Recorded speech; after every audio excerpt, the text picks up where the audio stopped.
penalty phase to determine whether or not he will get the death penalty.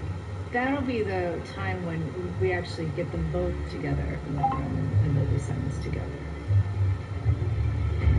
While the evidence presented shows that Isaro Aguirre and Pearl Fernandez committed unspeakable acts of abuse against Gabriel over a period of time, it was the trauma caused as a result of the beating on May 22nd, 2013 that killed Gabriel.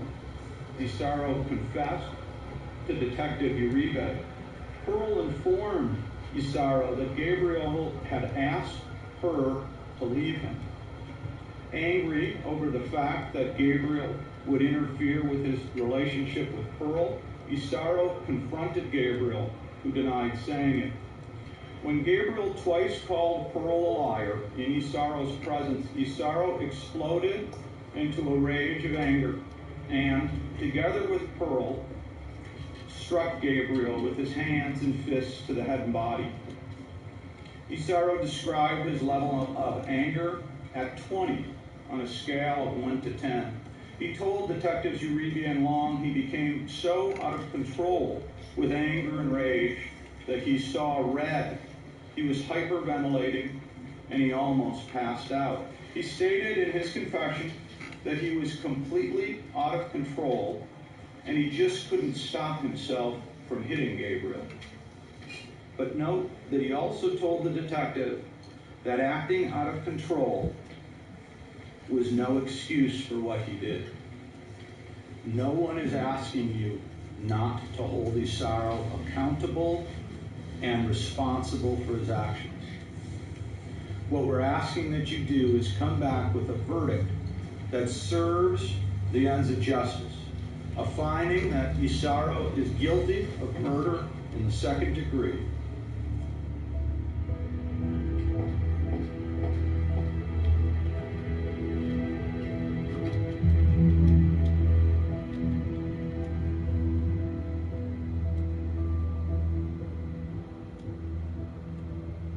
I don't know anyone that's a victim of child abuse.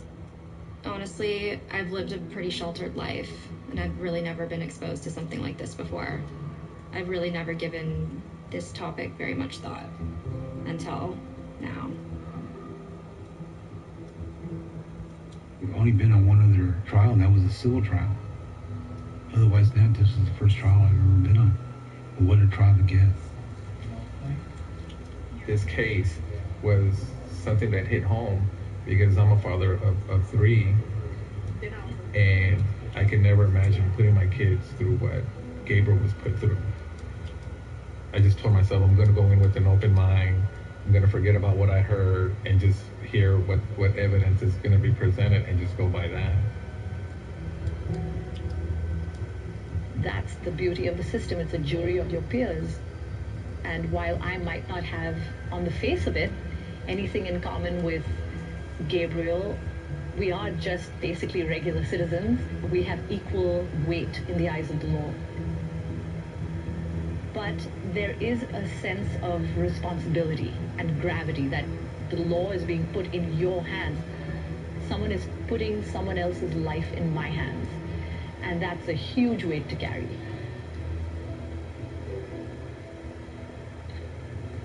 The defense wants you to believe that the defendant was in a rage and he was a 20 on a scale of 1 to 10, completely lost control. Because that is their theory, and that is their story. But it's just not consistent with the evidence. When the defendant grabbed him by the neck and brought him towards that wall and punched him right in the face, that's one time. And Gabriel's down. And the defendant's standing over him. And Gabriel's dying. And he's helpless. He's a child. You can't do anything. You can't do anything when you're helpless. And he picks Gabriel back up and he calls him gay and hits him again. And Gabriel's down. And that's only 2 times. And then Pearl gets in there. And then when he's down, they kick him. and they're hitting him. And he hits him 20 times in the body. And he hits him 10 times in the head. 10 times. And Gabriel, he'll never know why. He'll never know why. And he just beat to death. He'll never know. His last breath when he looked up and saw the defendant beating him and saw his mom there. He'll never know why. And he'll never get a chance. Ever. To live a normal life. Justice for Gabriel. Justice for Gabriel. This is first-degree murder. And this is intentional murder by torture. And it's beyond all doubt. All doubt.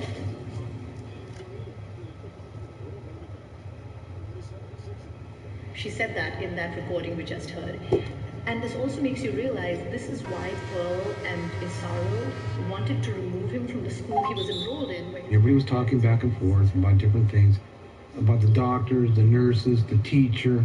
It was going around and around about it. We didn't even vote. The jury finished its first day of deliberations without a verdict. The 7 women and 5 men deliberated for just 3.5 hours. The jury will continue deliberations tomorrow morning.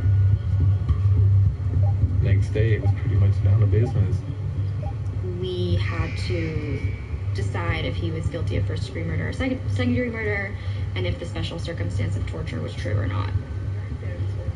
If we found Saro Aguirre guilty of murder in the first degree and found that the special circumstance of torture was true, that would make him eligible for the death penalty. And it's really not as clear-cut as people think it is, because we had like 50 pages of instructions. The defendant is guilty of first-degree murder if the people have proved that he acted willfully, deliberately, and with premeditation. The defendant acted willfully if he intended to kill. The defendant acted deliberately if he carefully weighed the considerations for and against his choice, and knowing the consequences, decided to kill. So for first-degree murder, it had to be willful, deliberate, and premeditated. And obviously there was no doubt in my mind that he was guilty of first-degree murder. But a couple people weren't convinced that it was premeditated. Finally, we all got together and said, well, let's take a vote. So we took a vote, and it came up, it was 11-1. Pretty much I'm always the last one to say, okay, I got a master's degree in civil engineering. Most people jump to the conclusion. My training tell me, no, you shouldn't. You should examine all the evidence presented to us. If this is a first degree murder, this defendant has to have any intent to kill. Did he intend to kill the poor child or intend to torture him? Is the intent to torture? He wants to teach the poor kid a lesson. If that's the case, the first degree murder won't stand. Based on that, I'm not going to say he's guilty.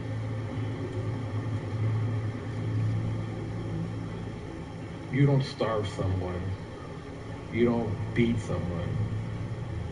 You don't hogtie someone. You don't handcuff someone. And I think that everything you're doing is not going to lead to you killing him. They were basically killing him slowly. And that's one of the things that we tried to tell the one juror that was holding out. If he premeditated to kill, he has to say, kill this child and bury it in forest, nobody can find it. If he intended to kill that boy, he could did that a long time ago. Time doesn't matter. Like, he could have made the decision in 1 second that, like, I'm gonna do this, I'm gonna go through with it, I'm gonna kill him. And it still would have been premeditated. But he just wasn't convinced. So any anything's possible. The jurors could conceivably come back with a not guilty, although based on what I've seen, I can't imagine how they would reach that conclusion. I think it was like at 11:45. I got the word that there's a verdict. It was a text.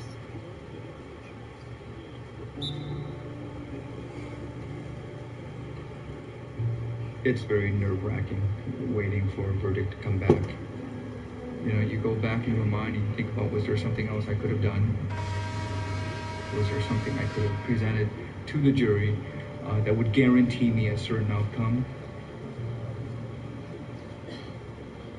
I remember walking up to go over there, and I thought I was gonna, like, my legs were gonna give up. I didn't think I was gonna make it. My heart was pounding so hard. So move all the way down, because we're gonna be sitting shoulder to shoulder. Okay, good afternoon. We all know why we're here, so we expect the utmost courtesy and respect for the court. So whatever decisions that may be rendered, no running out of the courtroom, no texting or causing any kind of disturbance once this process begins.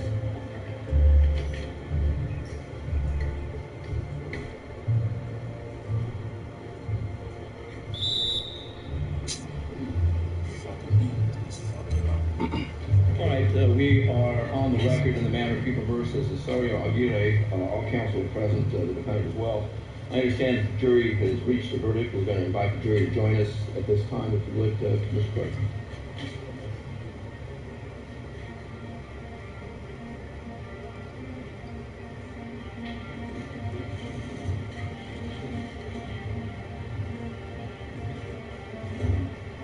All right, let the record reflect the jury has now joined us. Good afternoon, ladies and gentlemen. I understand that there is a verdict that's been reached, Detective. Who is the fourth? All right, is it correct the verdict's been reached? If you would hand the verdict form over to my bailiff, please.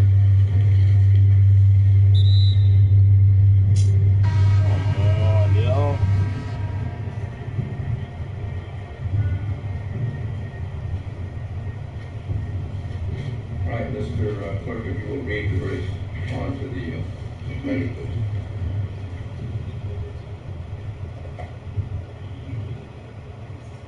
In the Superior Court of the State of California, County of Los Angeles, Department 107, People of the State of California versus Osorio Aguirre.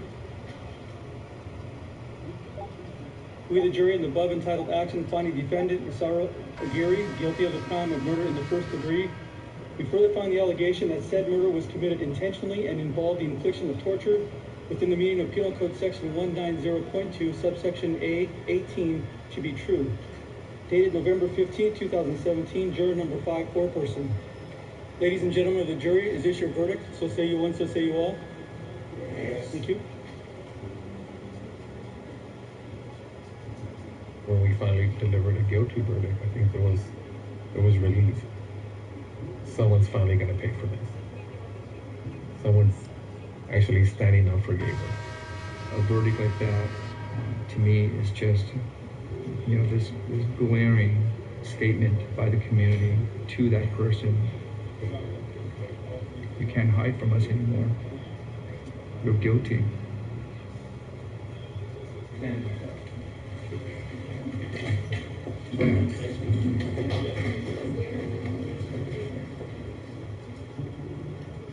I'll never forget it, ever, as long as I live.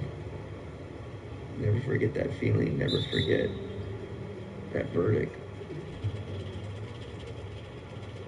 To all of our years, you know, just all the work, it finally was like, it was like, thank God. Because you don't want to let the family down.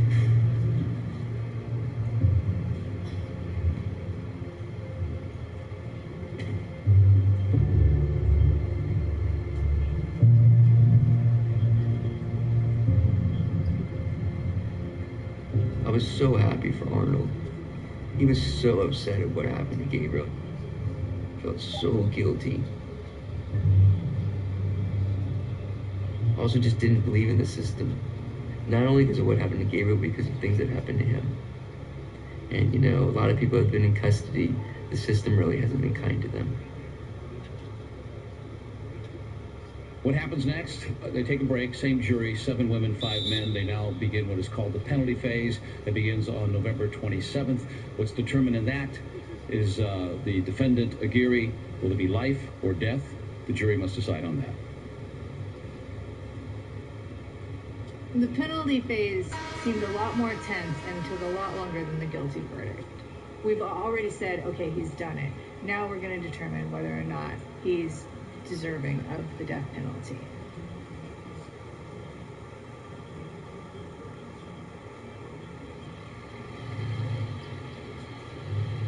California has the largest death row in the United States. There are 740 people currently on California's death row. And Southern California is currently sentencing more people to death than any other part of the country. In essence, the United States is the only Western democracy that still has the death penalty.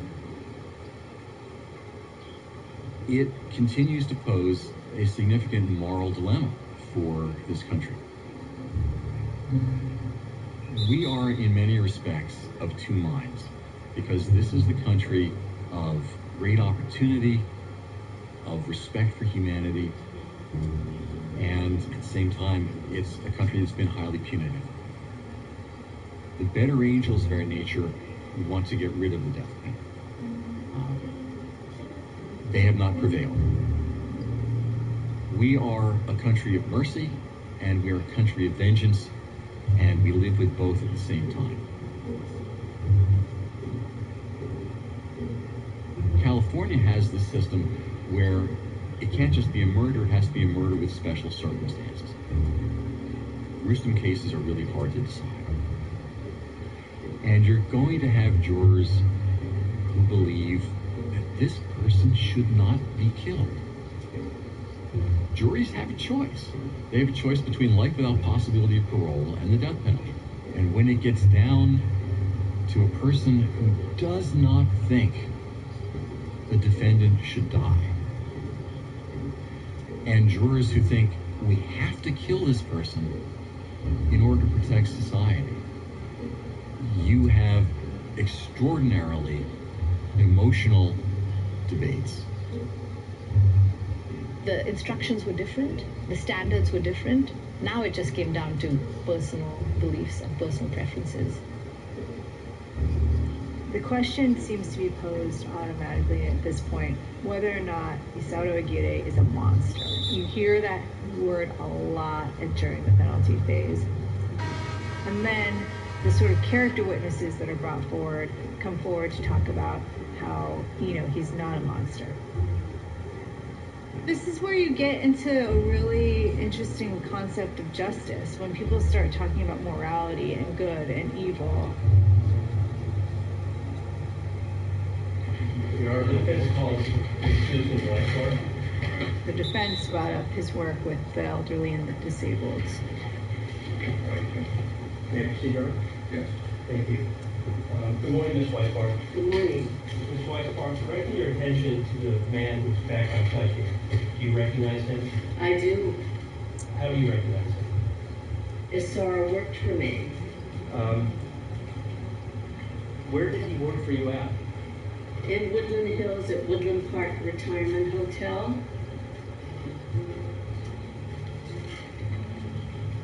It has another name now. What was Isauro's job at Woodland Park? Isauro was a caregiver and a driver. We called him Shaggy. That was a nickname for him? Yes, it Was the nickname a term of endearment? yes, it was. He was quiet. He was just a down-to-earth, nice person, always willing to help. He was kind and caring, so when all this came up, it was like, this has to be a mistake. It can't be true. Did you see him carrying out his duties? I saw him every day that we worked together. And that was over a span of 3 years? Yes. As a caregiver, a lot of them were briefs. That's a diaper And if someone was wet or dirty, he would clean them. The residents always wanted him to take care of them. I mean, he was like a teddy bear. The residents adored him. So did the staff. And what was Isaro's job at that time? He was the driver for Woodland Park Retirement Hotel. One of the places we frequently went, because of the weather in California, to the Santa Monica Pier. And we would go there and have lunch.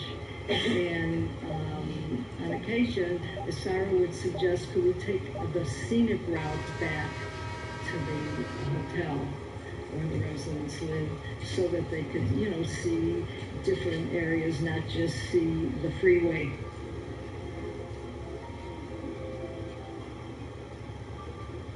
Compassion is the most important part. If you don't have it, then, well, they couldn't work for me. Knowing what you know about the crime that he was found guilty of in this case, do you believe that there remains some goodness in Isaro that's worth saving? I saw him as a good person. He worked for me. Otherwise, he couldn't have worked for me if he wasn't. So would it change your opinion to know that he admitted to punching an 8-year-old boy 10 times in the face? Does that change your opinion? That he's good? Now, No. so you're okay with a grown man punching an 8-year-old child 10 times in the face? In your opinion, that person is still not good enough, correct? I'm not okay with what he did now. You testify that now there's some good in him. Yes, I did, because I know the type of person he was. I'm caught between a rock and a hard place, in a sense. So if you knew that the defendant punched an 8-year-old boy 20 times in the body, would that change your opinion about your belief that he's a good person here today? I know what he did. I've read it, I've heard it, I've seen it, but I think deep down there was good. It's hard to wrap myself around all this. I don't think we'll get the answers, because Shaggy is not talking.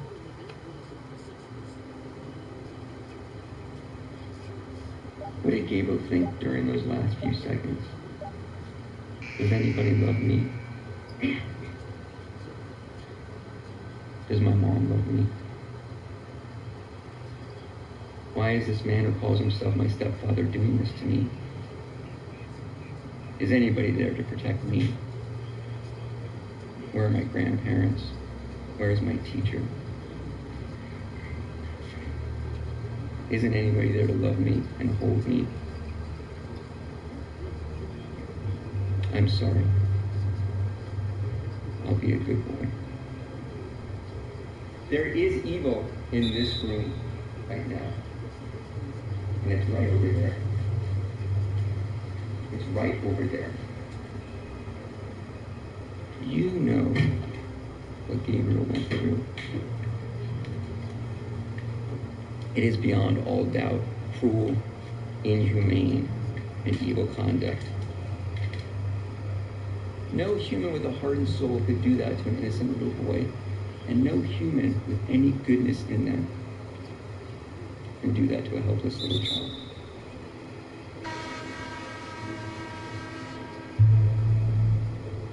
I would stare at him every single day, trying to see if I could find some humanity in him, just any kind of emotion. Just rolling his hands, that's all he was doing. And he would sit there, not even wipe his eye or a tear or anything. It infuriated me because he didn't show no kind of remorse. Remorse could be a mitigating factor. I mean, it was also horrible. It's like, you know, give us something. Give us something. Yeah, just a little bit. Just a little tiny bit, you know.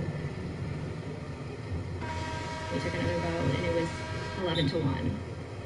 And it was the same guy who wasn't convinced of first-degree murder, wasn't convinced of the death penalty. Well, it appears the jury early this morning was in sort of a deadlock. They sent out a note, and it says here, if we cannot unanimously agree on a penalty, what is the outcome? First of all, ladies and gentlemen, your inquiry is a little premature. This phase of the trial, the penalty phase, took about 2 weeks to do. You have only been deliberating for 2 hours. And so it really is premature. So I'm going to ask you to continue deliberating, if you will. Thank you. Under California law, for a death sentence to be imposed, the jury must reach a unanimous verdict saying that death is the appropriate punishment. And that means one person can spare a defendant's life.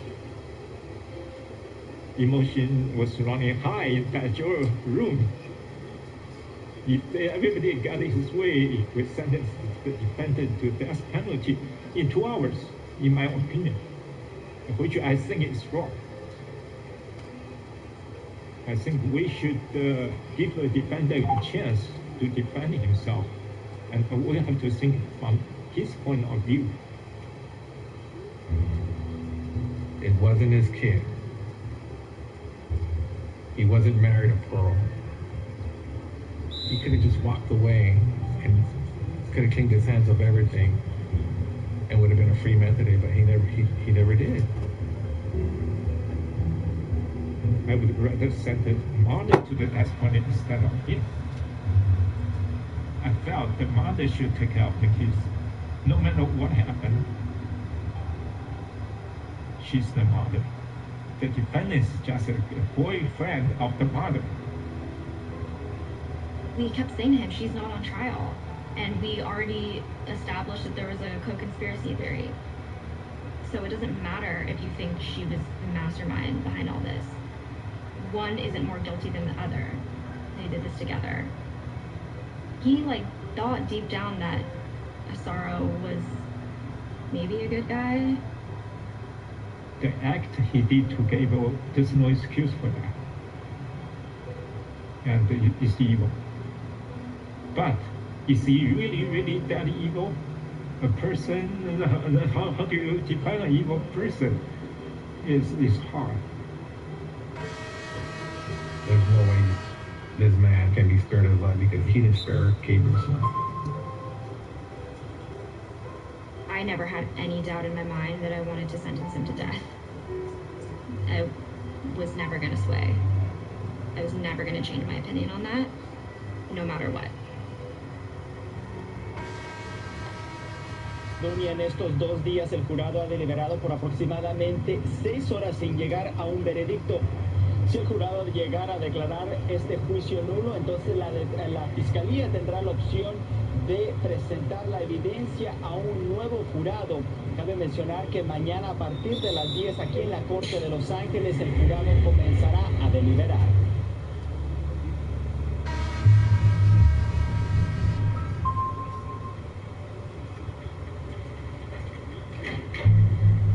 Once we hit that bell, whatever, 3 rings for a decision, we all just burst into tears. There were no smiles by any means. There was no sense of gratification.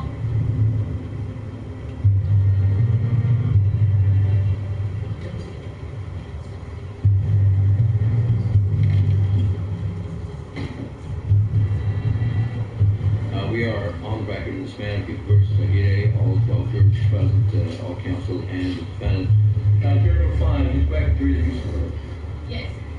All right, Mr. Clerk, you will lead the vote. In the Superior Court of California, County of Los Angeles, Department 107, People of the State of California versus Isaro Aguirre, case number BA 425-180. We, the jury in the above entitled action, having found the defendant, Isaro Aguirre, guilty of the crime of murder in the first degree, and having found the special circumstance to be true, fix the penalty at death. Ladies and gentlemen of the jury, is this your verdict? So say you one, so say you all? Yes.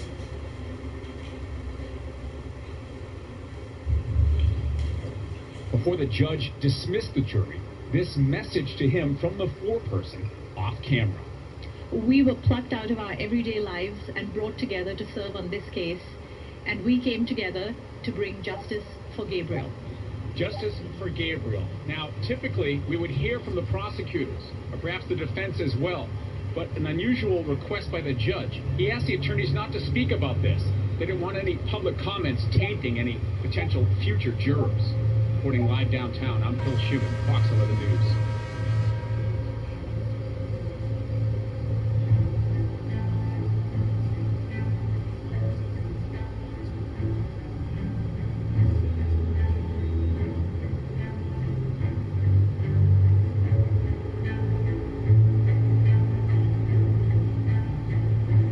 Decision from the jury on the death penalty for Sarah Aguirre. I think that's really changed the environment for everybody involved in the case. Rumors started emerging pretty soon after that. It's had an effect on parole, and she's possibly seeking a plea agreement that would allow her to avoid a death sentence.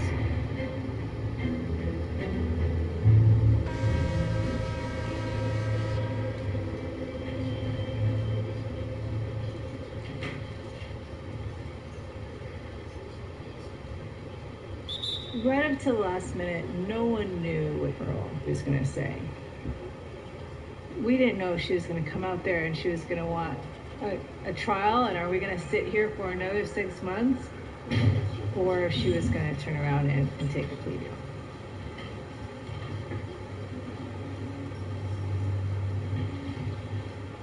Ms. Fernandez, the prosecution is going to explain to you your constitutional statutory rights and then the specifics about your plea. I ask that you listen very carefully. To the extent that you do not understand something, make sure you consult with your attorneys. All right, we'll try to go slow on this. Defendant Pearl Cynthia Fernandez, in case BA 425180, to count 1, a violation of California Penal Code Section 187, Subdivision A. The murder of Gabriel Fernandez, a serious and violent felony. How do you plead? Excuse me? Defendant Fernandez, you are being sent to state prison for the remainder of your natural life.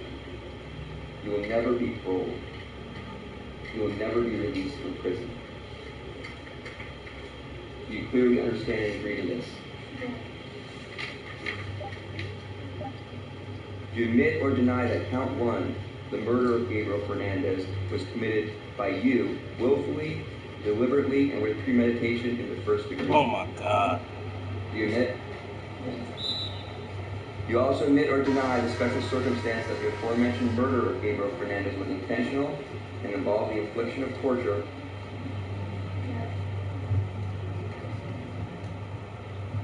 All right, the court will make a finding that the defendant knowingly, intelligently, and understandingly waived her constitutional and statutory rights, and that her plea was freely and voluntarily made with an understanding of the nature and consequences thereof. We stand in recess. All right. Thank you. Thank you. Thank you. Can't make no fucking shots.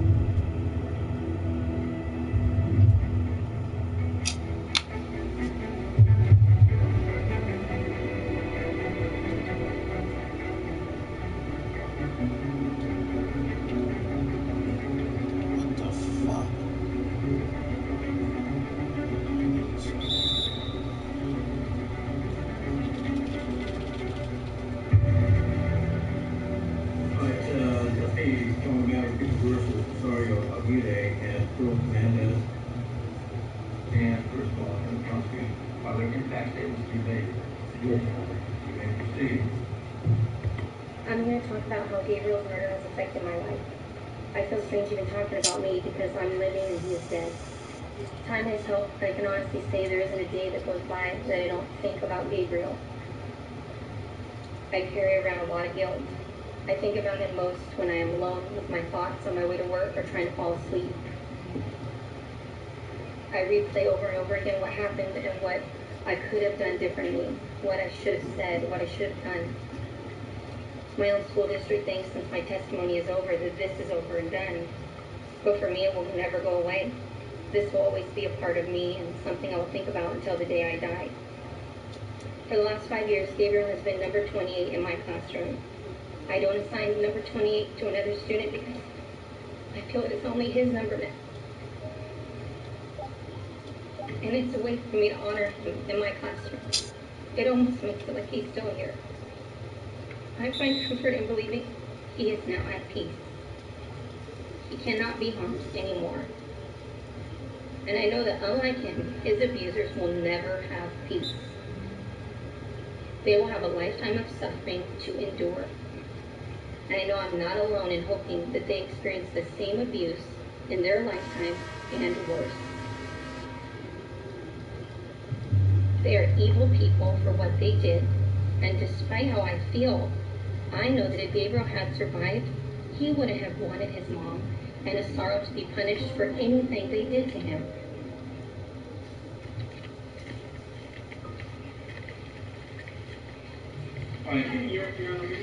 Yes.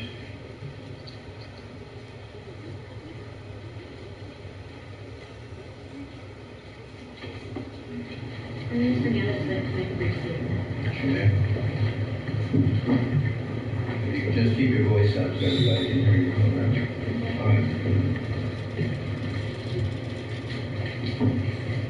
I want to say I'm sorry to my family for what I did. I want to say I'm sorry because what happened. I wish they were alive. Every day I wish that I made better choices. I'm sorry to my children, and I want them to know that I love them. And I hope one day they will forgive me. And I hope one day they will come to their sense and come to me. I wish I could say Gabriel. And I just want to say thank you and God bless everybody. All right, let me move on to the issue of sentencing. As I stated, next week, June 17th, it'll be 20 years that I've been on the bench. Generally, I have imposed a lot of sentences in the course of those 20 years, and generally it is my practice not to comment on a lot of cases. But, you know, I was privy to this case. I sat through it. I heard the evidence. I was privy to the photographs, coroner's photographs, the extent of the injuries and what have you. And this almost demands that comment be made. It is unimaginable the pain that this child probably endured. And from what I heard, Gabriel was a kind, loving individual who just wanted to be loved. And so, you know, you want to say that the conduct was animalistic, but that would be wrong. Because even animals know how to take care of their young. You know, I can only wish, I really do, that you both, in the middle of the night, you wake up and you think of the injuries that you subjected this poor young man, this poor 7-year-old, and that it tortures you. I rarely say that. I rarely say that. It'll be a different type of torture because you won't be in pain, physical pain. But I'm not sure that you're capable of doing that. But that's my wish. I'm going to move to the issue of sentencing with respect to Pearl Cynthia Fernandez. It is the judgment and the sentence of this court that the defendant shall be sentenced to a term of life in prison without the possibility of parole for the underlying murder charge coupled with the torture special circumstance allegation. With respect to Mr. Esadio Aguirre, defendant Esadio Aguirre shall be put to death within the walls of the California State Prison at San Quentin in a manner and means prescribed by law upon a date to be fixed by this court with a warrant of execution. The defendant shall be transported to the California State Prison at San Quentin for the death sentence that shall be executed. All right, thank you all. We stand in recess. Any audience you anymore?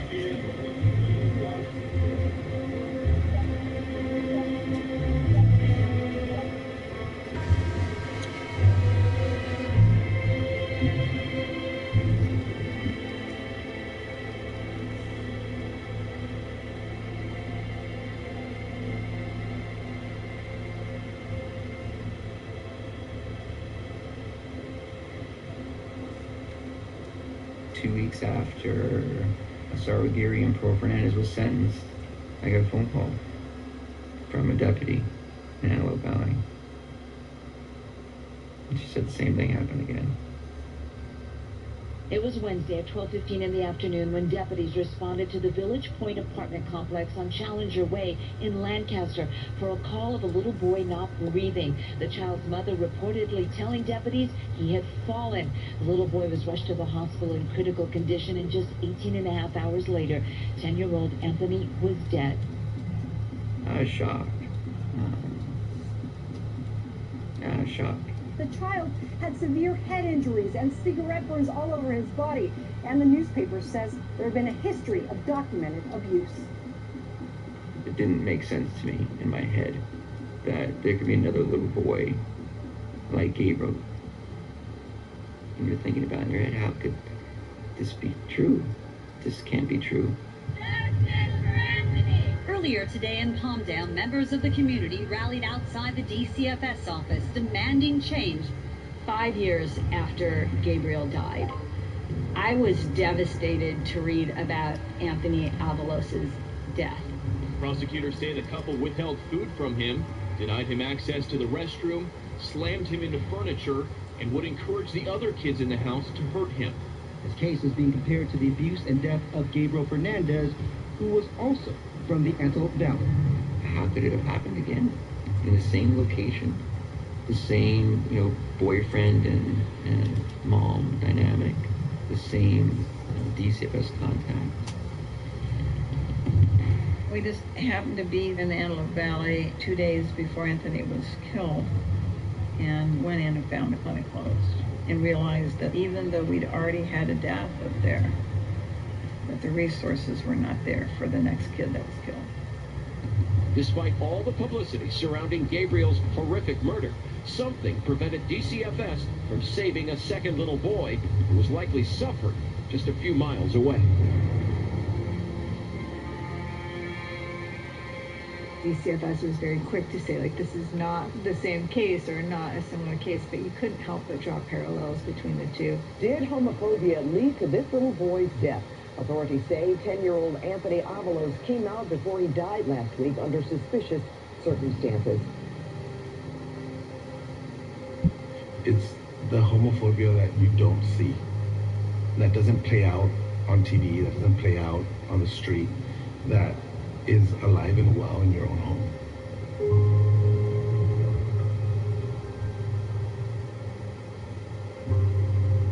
Anthony's death seems so preventable. Officials were notified. People noticed that Anthony was suffering. It seemed to me that if our recommendations from the Blue Ribbon Commission had been fully implemented by this point, Anthony would be alive today. You asked for our help and our thoughts and our time. We've given you the best of all of these. Who are we going to hold accountable for this? We have to figure out what is happening in LA County. Ricardo Lara is one of the most active lawmakers seeking an independent audit of DCFS. LA County fought him tooth and nail. We finally have the results, and it's a blistering account of what's happened at DCFS. According to the state auditor, current DCFS management had the benefit of many extremely well-considered proposals on what could improve the situation, but there was no reasonable process in place to implement those recommendations. I'd been working for the county for a while, and when there was no external pressure or scrutiny, it just became that much easier to bury problems without really addressing them. To address them halfway, or to let investigations or disciplinary proceedings or reform measures just sort of evaporate quietly. Nobody would be the wiser. And it's very unlikely that anything lasting and significant will be accomplished in darkness.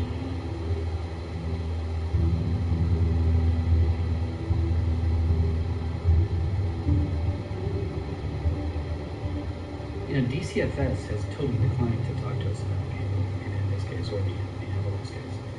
Why do you think that is? I can't answer that question. There are those who think that by not talking that you can limit the bad publicity, whereas I don't think that's true.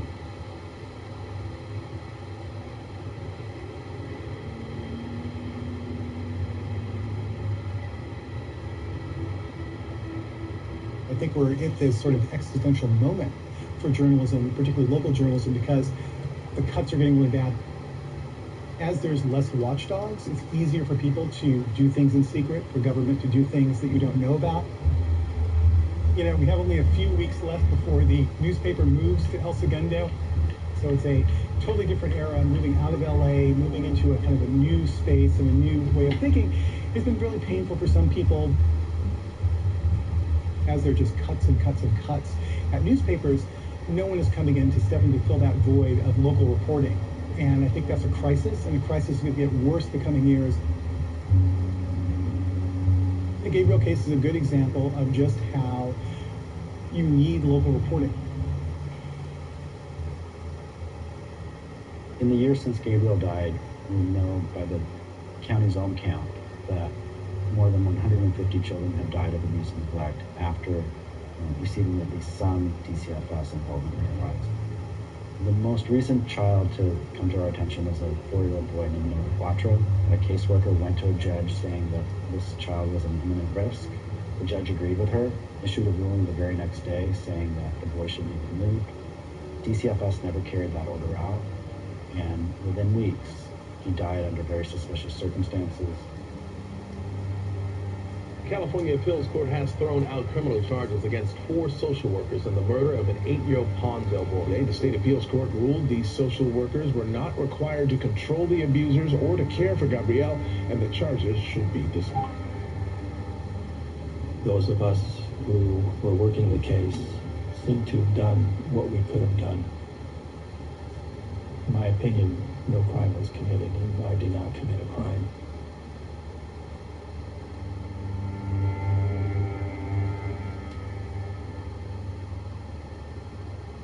I think evil does reside in the heart of individuals. And you do see evil when you're a child abuse doctor. You also see anger and frustration and poverty and what am I going to do when I'm going to hit my kid because I'm frustrated. But I believe the ultimate evil in this world is knowing what's wrong, seeing what's wrong, and looking away. It's in the looking away when you have a power to make the difference that is true evil.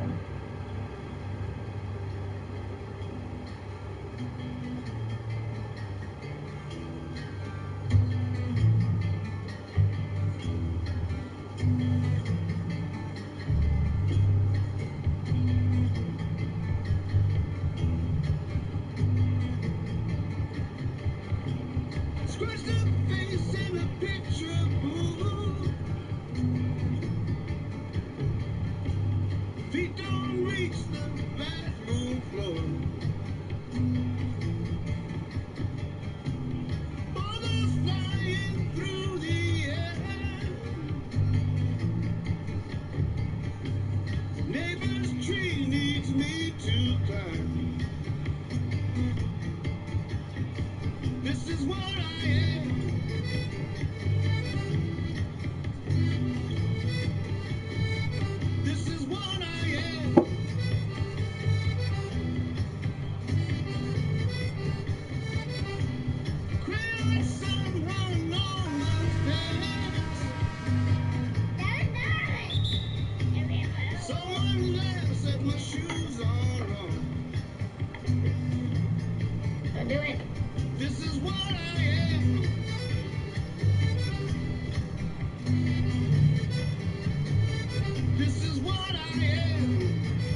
Dan Schneider, and I'm a pharmacist. I can almost remember every piece of my life. It's kind of a crazy story. If you keep it focused, we can go from the beginning. Okay, I can try to tell a story, but how far do you want me to go before I stop? You know, like, what's your next question? Okay, I'll try. I've never tried to be an actor. Don't be an actor, you're a real guy.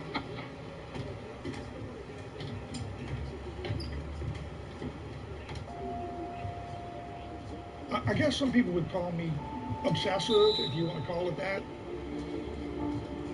You know, I have like hundreds of hours of videos and cassette tapes from wiretapping phone conversations about what happened to me. Now, let me just tell you something. It was very inappropriate the way the police went about doing what they did.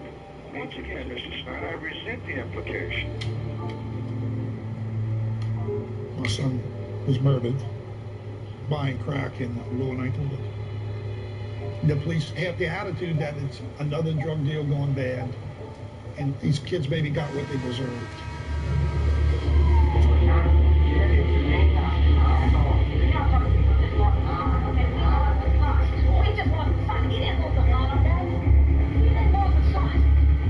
The New Orleans Police Department was corrupt, and almost none of the murders were ever solved. But I was determined to get the killer off the street. And if the police wasn't going to do it, I was going to do it. In other news, the St. Bernard family is on a campaign for justice. I wouldn't have let them knock me down. 22-year-old Danny Schneider was gunned down in his pickup truck, but police say that they have little to go on. Schneider's parents are grief-stricken. He was a good kid. He did deserve this. If I fight to get some justice, I promise I will work hard, try to save other lives. At first, my mission was to get justice for my son. But then I started noticing in the drugstore an unusual amount of high-powered opiate prescriptions. Chalmette pharmacist Daniel Snyder says he's taken a leave of absence from his drugstore job to crusade against the illegal use of OxyContin. There was a certain doctor using her license to virtually decimate my community. Not only did I see malpractice, I saw corruption, I saw conspiracy. People were dying every week. 18, 20, 25-year-old kids. I could see my son's face in their face. I couldn't save my son, but I can save some other kids. And I'm not going to let this drug continue to kill. I started realizing that there was a bigger mission. OxyContin, it was produced by Purdue Pharma. I saw this opiate epidemic in its infancy. We were creating addicts all over this country. Purdue could have did things to stop this, but they saw the problems. Not only were they white-collar criminals, they were white-collar murderers. My son's killer paid a price. What about Purdue Pharma? What price have they paid? They gave birth to a crisis that killed hundreds of thousands of people. What price have they paid?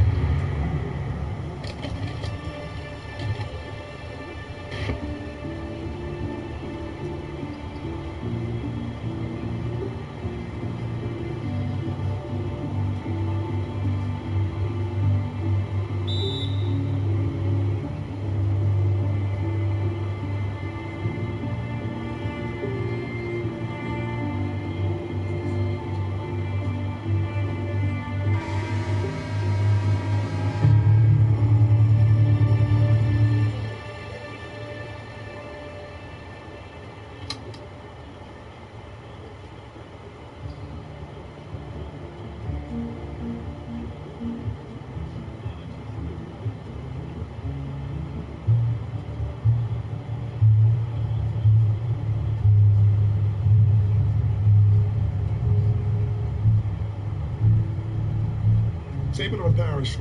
It's right next to New Orleans. We used to call it God's country. Kind of sandwiched between the Mississippi River and really the swamps. St. Bernard was basically middle class. We have two major olive farmers and fishermen, and crabbing and oystering. There's always somebody selling shrimp on the side of the road.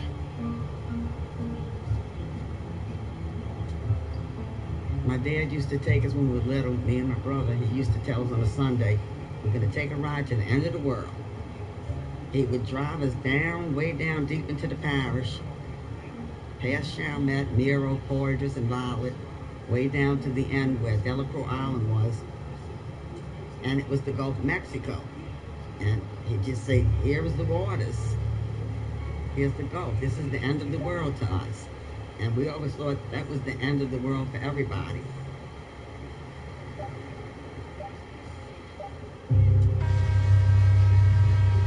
I started out in football as a lineman.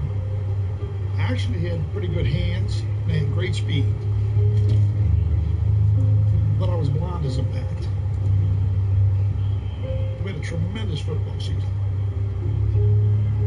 When I saw Annie, she was just the cutest thing. I was a grade lower than him. I liked his personality. I don't think I won her over because of my looks, okay? But we just really fell in love with each other. We got married a couple years after high school. I really didn't know what I wanted to do, to be quite honest with you. A friend of mine talked about the pharmacist had a great job. Didn't have a great interest in it. It's just I had to pick out something real quick where I could reach my goals of having kids and having a house. I became a pharmacist in 1975. I worked for Bradley's Pharmacy. You might call it a country drugstore. I enjoyed being able to interact with the patients, be able to actually feel like I was helping them. I picked pharmacy and then I stuck with it.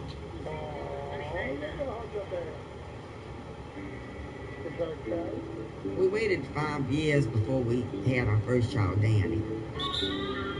It was wonderful to have a little boy to play with. He was a good kid, gentle and caring. He was just always happy. And we had a daughter, Christy. My family was very, very close growing up. We did all kinds of family vacations together. It was long travels, like we would go across country. That's the Shenandoah Valley Opera. Here we are, out in Alabama. It looks like Alabama. Many people thought we were like the Griswolds. There we are. The Griswolds. We had the same type of car they had. Danny was like Chevy Chase. And of course, Pennsylvania. We just see some Amish people. Amish people. Matter of fact, when we had Christmas, you know, it was like we used to get this big giant Christmas tree, 17-foot Christmas tree we'd have in our house. It was like a Christmas vacation every Christmas for almost 20 years. My dad every year wanted to get a tree, like the biggest tree you could get. My friends would come over and relatives would come over and help decorate it. And so it was like a family tradition. And it was just felt like the perfect life. We didn't want nothing else. We had everything.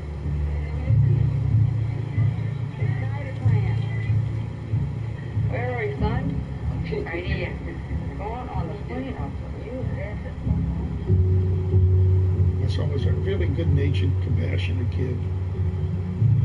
As he got a little bit older, it really became kind of like a peacenik. He was very creative. He liked to write poems, and a lot of my friends had crushes on Danny, and it used to aggravate me. Will he make it? Oh, Lord. Almost. Danny was a good dad. He was a doting dad. He made sure, you know, the kids had what they needed and wanted. later on in life when I had a few pennies, I really wanted to project with Danny. Danny and I tore apart this Mustang, pulled the motor out, and worked on rebuilding the core. We went on long rides with that Mustang. We both loved that car. St. Bernard Parish was right down the street from the lower 9th Ward.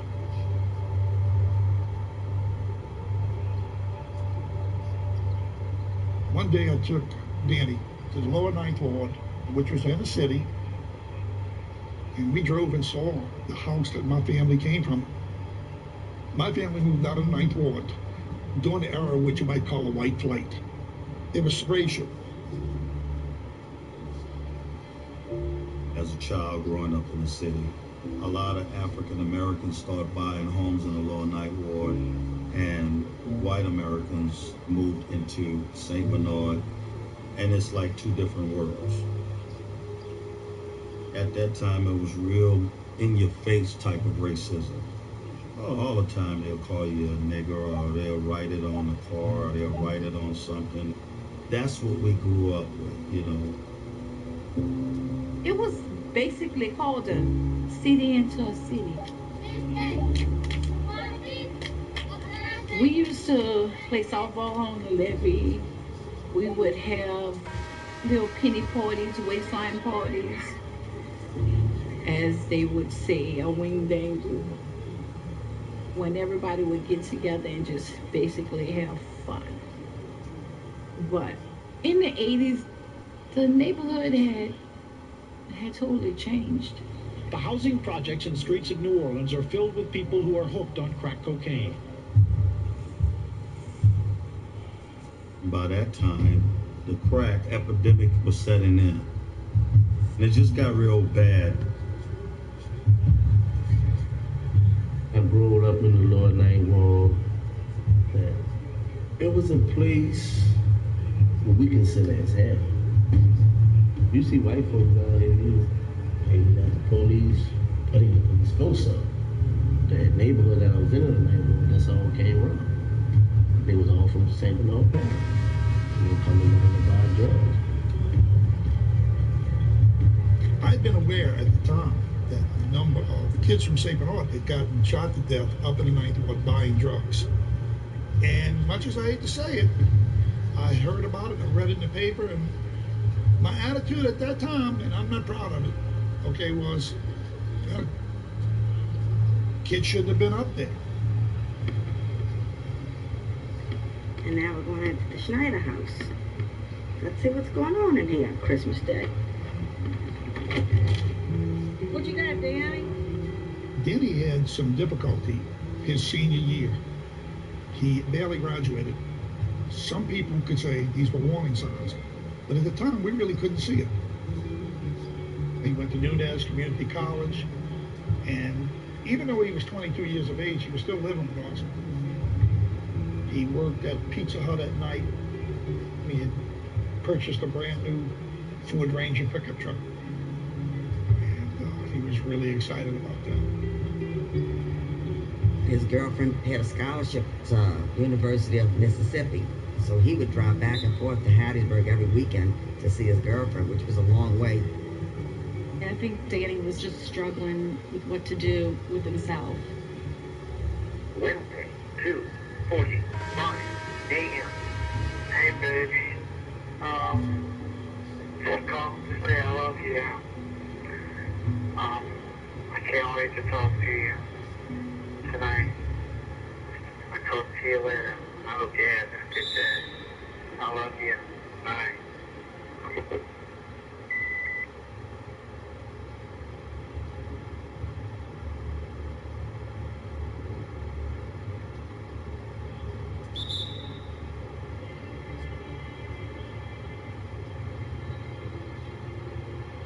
Well, I was just downstairs on the computer doing my own thing, and Danny came down the stairs and talked to my parents and said he was leaving the house. I'm going to a friend's house tonight to study for a test that I have tomorrow in school. okay, don't be too late. You got school tomorrow, you know. And so he said, I won't. He said, love y'all, and he left. He said, I'll be back soon. I heard him go out the back door and leave, and that was it.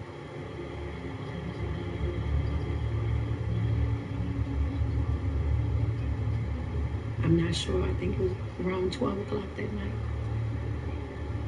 I was standing in front of my mom's house, and as the red truck passed us, I could see it was a white guy. My friend, he said, who that is? Because he was looking at you. I said, I don't know who that is.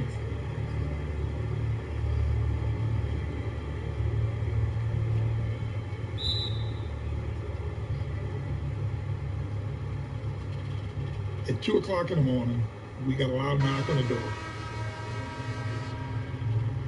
I woke Danny up and said, somebody's knocking on our door. It's 2 o'clock in the morning. Who can that be, you know? There were 2 policemen at the front door, and they came in and said, look, we'd like to come in and discuss something with you. They said they found our son in the 9th Ward in New Orleans. And I said, no, my son's upstairs sleeping. I don't know what you're talking about. And I just ran to his room to see if he was sleeping. I said, okay, well, we'll go get dressed. I guess we'll get dressed. And we got into the sheriff's car. We going, where did y'all say his truck was at? And it's in the 9th Ward. We said, we want to pass where you said his truck was at before you go any further.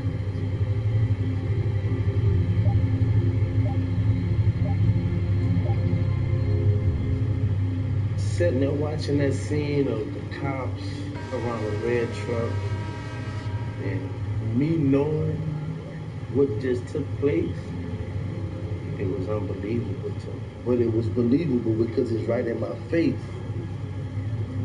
When you from the lower 9th Ward, you don't snitch. You don't snitch. Police department drove past the scene, and this ALLSTAR hit me in the face that there was a drug deal. He was buying crack in the 9th Ward. I couldn't believe it. And they said, your son was shot. And I said, well, what hospital is he in? And they said, and then they had to reiterate that. No, he's dead. So,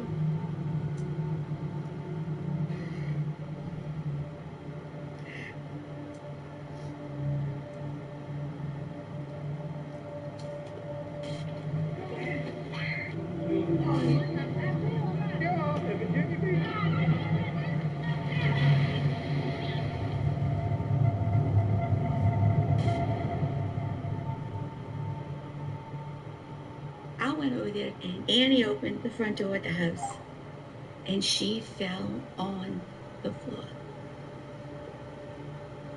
They were beyond.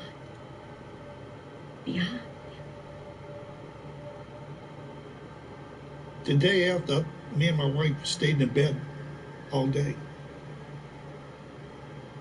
We thought about committing suicide as a family. We actually thought about it because we just couldn't see a future.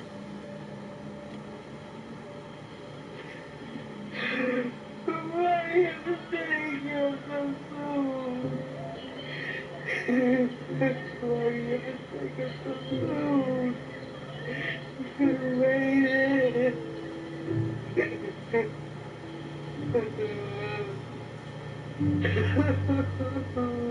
answer that thing. I don't think he just took him. I think it just happened. Things sometimes just happen. People in the wrong place at the wrong time. It might have made him a special angel. It may have given him a place in heaven. Or even thinking that he's in heaven. Yeah, we're going to be there with him someday. If I'd just been a little bit more lenient with Danny a little earlier. I mean, if I could have just sat down with him and said, Danny, can tell me anything. I've never been that far up. Maybe we weren't. He could have came here this last night.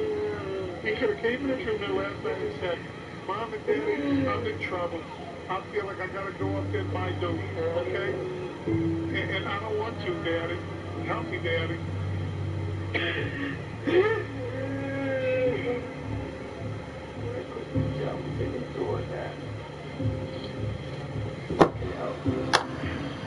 was proud. He was too proud, man. He was too proud to admit that he was getting addicted. That stuff gets a hold of you. Baby, what's your fault?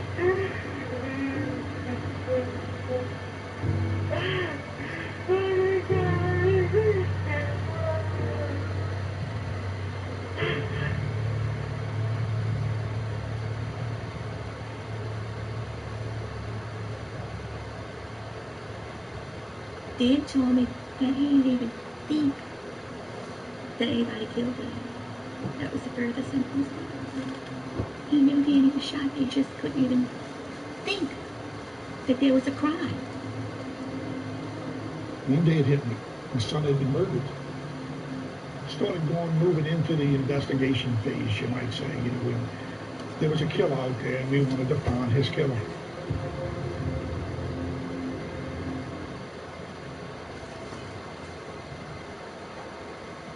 Dan Schneider, and I'm a pharmacist. I can almost remember every piece of my life. I have hundreds of hours from wiretap phone conversations. I was going to do it. At first, my mission was to get justice for my son. But then I started noticing in the drugstore a lot of kids around my son's age coming in with high-powered opiate prescriptions for OxyContin. Word on the street was it's just heroin in a pill. There was a certain doctor using her license to virtually decimate my community. I couldn't look the other way. There was a rumor that there was a pharmacist making a lot of noise, and that's not good for business. He had questions all the time. Why aren't you doing this? Why aren't you doing that? There were boxes and boxes of materials. All right, Dan. Without being recorded again, Albany. No. The DA and FBI was neither incompetent or in cahoots. I just knew that people were making money. If there ever was a smoking gun, that was it. I am being followed. He sounded crazy. I think they waving a gun at me. Not the God, and hopefully anybody else who hears this, because I'm losing it. When I saw this opiate epidemic in its infancy, I'm not going to let this drug continue to kill.